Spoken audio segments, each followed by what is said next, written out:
দিদি ভাই, হ্যাঁ একটু বাইরে আসবেন? হ্যাঁ বলেন। আমরা দুয়ারে বুড়ো প্রকল্প থেকে এসেছি।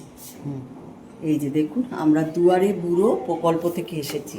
এই যে উনি যে বয়স্ক মানুষ, ওনাকে আমরা দুয়ারে বুড়ো প্রকল্প থেকে এসেছি। আমরা এই প্রকল্পটা উদ্যোগ নিয়েছি এই কারণে যে আজকাল দেখছি আমরা ঘরের মায়েরা বোনেরা রান্না করে ডিম ডাল ভাত সেই সকালে সংসারের কাজ করে, হ্যাঁ এই যে আপনার দুয়ারের সামনে আমরা এরকম টুল নিয়ে আসি। বসেন আপনি।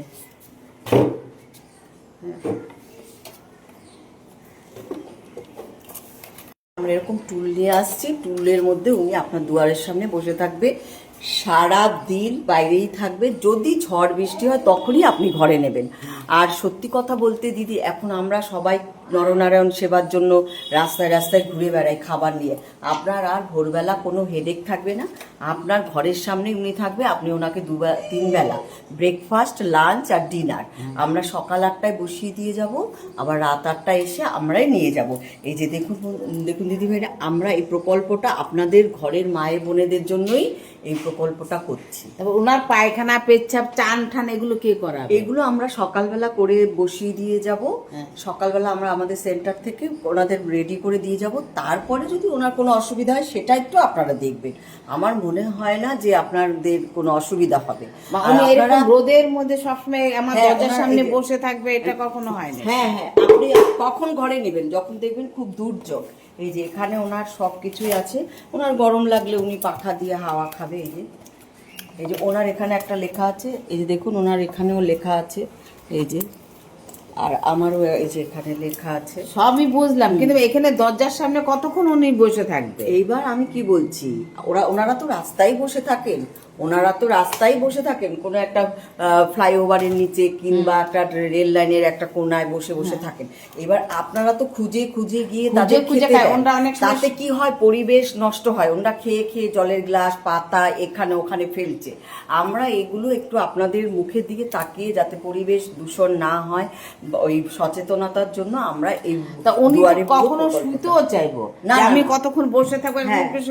বসে থাকা যায় একটা মানুষ? না, উনি বসে থাকবে। আমরা দুয়ারে বুড়োটা বসে থাকার কথাই বলেছি। তা ওনারা রাস্তায় কি করে? রাস্তায় তো উনি অনেক সময় অনেকে শুয়ে থাকে। যদি অসুস্থ মনে করে তখন আপনারা শুতে, আমি কোথায় শুতে দেবো? আপনাদের বারান্দায় বা কোথাও? আমাদের বারান্দা আমি একটা অচেনা লোকরে আবার শুতে দিয়ে দেবো?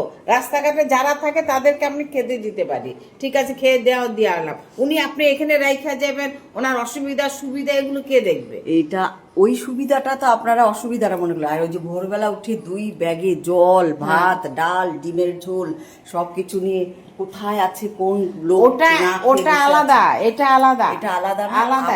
এটা আপনি এখানে রেখে যাচ্ছেন, ওনার পায়খানায় পাইবো, পেচ্ছাপ পাইবো।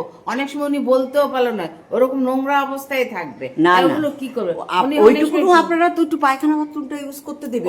আমি অচেনার লোকের আমি পায়খানা বাথরুম করতে, সেটা কোনো অসুবিধা হবে না। আপনি দিলে উনি নিজে নিজে গিয়ে আপনার ওয়াশরুমে গিয়ে, আমি ওনার চিনি না পরিচিত না, শুধু আপনি নালিশ করবেন উনি কি কি করে না করে। যদি দেখেন যে উনি মানে অবাধ্য বা কিছু কথা শুনছে না, তা আমি তো চিনি না, আমি ওইসব জানি না। আপনার নামটা বলুন। এই দেখেন ওনার নাম্বার হচ্ছে 10, উনি হচ্ছে 10 নম্বর। আমরা 9 জনকে শিফট করে এসেছি, তারা কিন্তু কিচ্ছু বলেনি। দিদিভাই আপনাদের হাত জোর করে বলছি, দুয়ারে বুড়ো প্রকল্প থেকে আমরা এসেছি, সব বুঝেছি আপনার কথাটা, ঠিক আছে আপনার কথাটা আমি সব বুঝেছি, কিন্তু উনি এখানে সবসময় বসে থাকবে, পায়খানা পেচ্ছাপ, ওনার আমার তো কাজ কম আছে, ওনারে কে নিয়ে যাবে? আর আপনার বাড়িতে যদি একটা বয়স্ক লোক থাকে আপনি তাকে দেখবেন না? ওনাকে তো আমি চিনি না। চেনা অচেনা লাগে? এই যে আপনারা রাস্তায় গিয়ে খাবার যে দিচ্ছেন, ওটা কি মা বাবা মা খেয়েছো, ওটা বাবা খেয়েছো, কোনো ব্যাপার আলাদা না। আলাদা আপনাদের সুবিধার জন্য আমরা, আমার এত সুবিধা, আপনি বসে থাকেন। আপনার নামটা বলেন। আমার এত সুবিধা লাগবে না দিদি ভাই, আমি পারবো না। আপনি নামটা বলেন। খেতে দিতে পারবো, যে পায়খানা বাথরুমে, সেটা যদি উনি মানে খারাপ কিছু করে তখনই আমাদের বলবেন, আমরা আপনাদের কেমনে বলবো? ফোন নাম্বার দিয়ে যাব, আপনারা ফোন করবেন। বলুন কি বলবো? নামটা বলুন আপনার। নমিতা মণ্ডল। আচ্ছা, আর ফোন নাম্বারটা বলুন তো। ফোন নাম্বারটা বলুন। আমার ফোন নাম্বার বলবো 9237136। ঠিক আছে।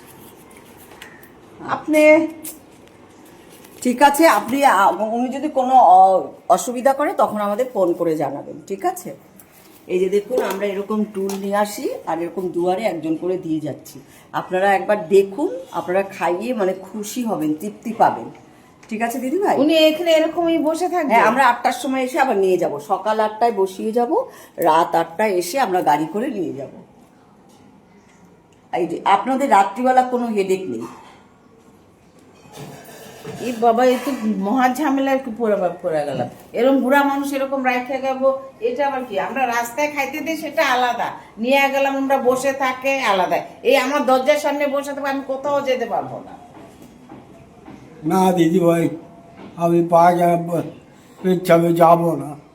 তাই এখানে বসে আপনার তো একটু শুতেও ইচ্ছা ওই করবে। যাবার লোক আছে, উনি করাই দেবে যদি আমি বলি। কি করি কে জানে, বাড়িতে কেউ না খায়, উনি আপনাকে রাই খেয়ে গেল। এরকম বয়স্ক মানুষ হয় এরকম ভাবে রেখে? উনি যেরকম কাঁপতে ওনার তখন শোয়ার দরকার, উনি এরকম বসে থাকবো সারাক্ষণ? এই কি ঝামেলা আরম্ভ করলো। রাস্তায় খাইতে দিতে যায় সেটা আলাদা, রাস্তার লোক ডাইকে দিয়ে খাইতে দিলাম, দিয়ে আইসা করলাম। এই আমার দরজার সামনে আবার এটা কোন নিয়ম বাইরে এলো? দুয়ারে পর করলো।